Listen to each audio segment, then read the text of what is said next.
Digital Productions, coming with another DIY. This one is about audio sweetening. Audio sweetening is something that we all have to deal with when we do video recording, when we do interviews and things like that. You don't want to have a degraded audio bite, because if you do, then it makes your interview or your video look really bad. So the best thing to do to have that not happen is to have some type of external device that you can use to record that would help to give you a full solid sound bite for your particular recording. I've got a couple of different options right here that we're going to look at and kind of bounce around. First one, we're going to start off with the cheaper of the three different options that I have here, and that's probably the easiest as well, which is digital recorders. Now, you guys have probably seen these.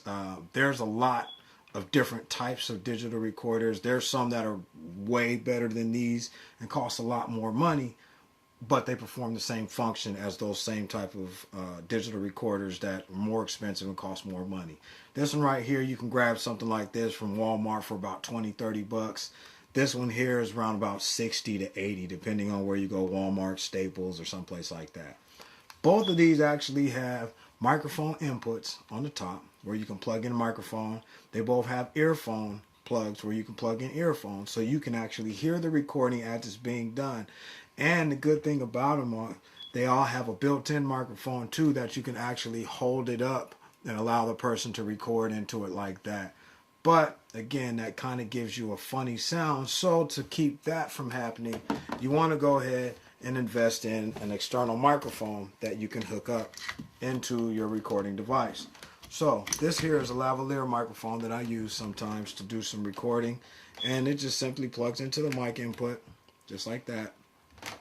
Clip it on here, or I can actually put it on, I have a small boom that I've made that I can put it on that little boom so that there's no interference or rubbing in it as well. And I'm going to show you how to make one of those in another video coming up. But you have a small handheld boom that you can hook a microphone like this to.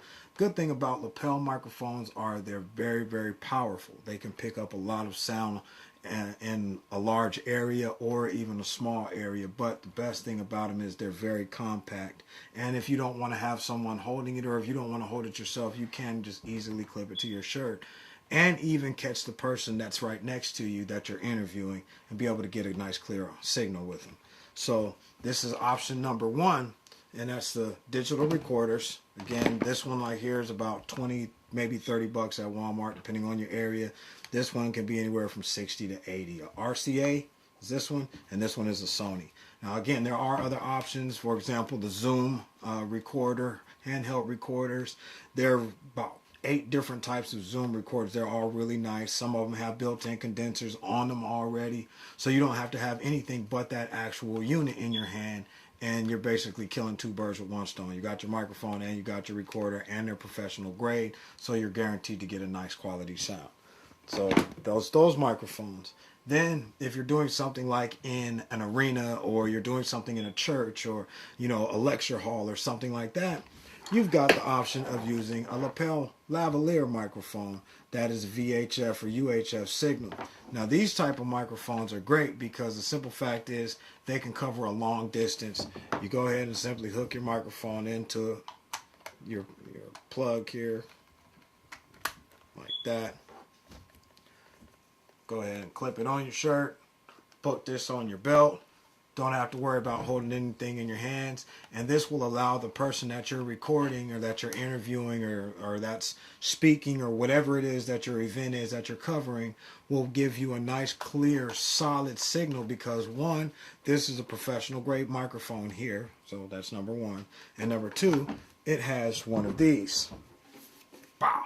This big boy right here is actually the receiver that's going to give you your signal into your camera directly. If your camera has a camera port or has a microphone port to it, you can plug directly. You have 2 different options. You got the line out and you got the direct line. So for microphone, direct microphone port.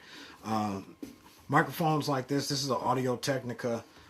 This one right here is about 300 bucks. You can get cheaper versions, but I wouldn't recommend them for the simple fact of if you're going to go cheaper than something like this, then you might as well go with something like this or a Zoom recorder or something like that, because the simple fact is you get what you pay for, as you guys should all know. So if you're looking for something that can give you a good quality, professional grade stuff, this is a good way to go. Check out Audio Technica's website. They've got plenty of stuff for you to be able to choose from. Then lastly, we look at the USB option of USB microphones. Now this one right here is actually a USB studio condenser microphone that I used to use in my studio. It works pretty good. It's got 3 different level settings on the back, high, medium, and low, which allow you to be able to adjust pretty much the gain on this microphone to be able to give you a clearer, crisper, more condensed sound. And actually, the lower you set it, the warmer the sound. The higher you set it, the more pitchy and crisp the sound is. So that's something that I learned about this microphone over having it over the years. This is actually a pretty old one. I'm using it more so just to give you guys an example. There's a lot of other USB microphones now that are on the market that weren't out when I bought this one. For example, you have the Blue microphones, which I love Blue microphones. So if you got a couple $100 and you want to go the USB way, check out a Blue. They even have them at Radio Shack for about $70-$80, you know, like the Blue Snowball and stuff like that. You guys should know what I'm talking about. So USB microphones are great. You plug them into your computer. This particular microphone, the only thing that bothers me about it is when I plug it in, it takes over all my audio drivers on my laptop or my PC, whichever one I'm recording on it. I'm recording on with this microphone, which makes it to where I can't hear audio playback while recording and while this microphone is plugged up. So it can lead to a couple of different things to happen with my computers, because you know they're not brand new computers, they're a little older, so it can cause either lagging, latency delays, or it can cause the computer after I'm done recording to actually freeze up. Then I have to pretty much shut everything down and bring it back. Now, good thing about it is, depending on your software, you should actually be able to save. As soon as you hit stop, your audio file should save immediately. Now this one I do like to use for podcasts, for internet radio broadcasts and things like that. I would not necessarily recommend using a USB style microphone to do outside work, just for the simple fact that they're more cumbersome and they're not really designed for all of that. They're more designed for stationary inside use. So these 3 different options that I've shown so far will allow you to have some flexibility. Of course, the lavalier and the digital recorders are going to work optimally inside because you don't have outside interference, noise, and things like that.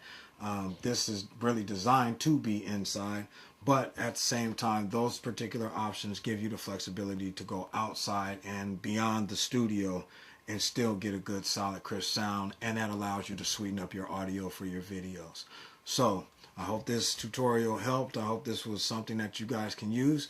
Don't forget to make a comment at the bottom of the page at the end of the video and subscribe to the page. And it would be nice to hit like if it's something that you like and something that helps you, so that we know that we're doing stuff that's helping you guys out. So again, my name is D. This is New Vision Productions, DIY on audio sweetening. You guys take care.